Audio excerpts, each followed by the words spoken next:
Hello, Daily Bible Readers. This is our day 46 reading of the New Testament and of Genesis. Today we'll be looking at Luke chapter 8 as well as Genesis chapter 34.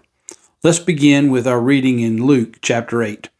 Again, Luke gives us some details that are missing in the first two gospel accounts that we've read. He gives us details about how Jesus is able to, I guess the word would be finance his ministry, how he has several women that help to contribute to his needs from their substance. Some of them even seem to be the wives of some very high-ranking officials. And so Jesus is able to utilize those funds in his ministry. Then Luke shifts over and begins to tell us about, one of those other themes about the power of Jesus Christ. He first starts out by telling us about the power of his word.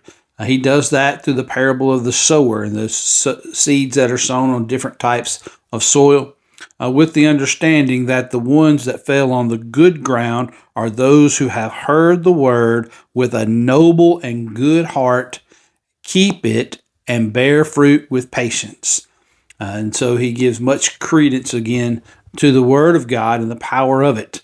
Also, that those that know these things don't take them like a lamp and hide them under a vessel, don't hide them under a basket, but they let those things be seen. He also shows us the power of Jesus through his miraculous works. We see the winds and the waves that obey Jesus. We see the demon-possessed man and how he's able to cast out those demons, a legion of demons, into the swine, and also to heal both the woman with the issue of blood and to raise Jairus' daughter from the dead. All these to show the power of God. And we see that particularly from the woman that touches the hem of his garment. Because remember, he'll stop and ask, "Who touched me?" His disciples are all like, "There's a huge crowd all around you, Jesus. How everybody's touching you." And he says, "Somebody touched me, for I perceived power going out from me." And so we see Luke showing us that power. One other note of something that I picked up on this past week about the legion that was cast out of the man and into the swine. You'll notice that what the swine do, and one of the interesting parts of the miracle, is that they then run down the hillside and drown themselves. Now, it would seem from what the demons asked Jesus about not sending them out into the abyss, into the nothingness, that demons during this time, during their possessions, were seeking to do just that. They were looking for a body in which to dwell in. These swine would have been included in that dwelling, but then they run down and drown the swine in the sea, which doesn't seem to make much sense, except for this. It seems that evil always is both irrational and destructive. And I picked that up from my brother Cliff Goodwin. Evil is always irrational and destructive. And you can see that in these demons who are destroying, it seems, this man. And then once cast into the swine, they have run down the hill and drown themselves. And then they have themselves void of a body still. And so these are my thoughts from Luke chapter 8. Let's now turn our attention to Genesis chapter 34. Now, I don't know that I have a lot to add to you for Genesis chapter 34, over which you can read in the account here. The children of Jacob, of Israel, have entered into the land and begun to explore. Dinah, which is the only daughter of Jacob that's ever mentioned, is a daughter of Leah. And you recall Leah has the older of the children. And so some of these events that we read, particularly from Simeon and Levi, they are some of the older of the Reuben, Simeon, Levi.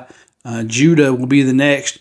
And so these are the older children of Leah, and they take some action and some vengeance into their own hands that does not sit well with their father.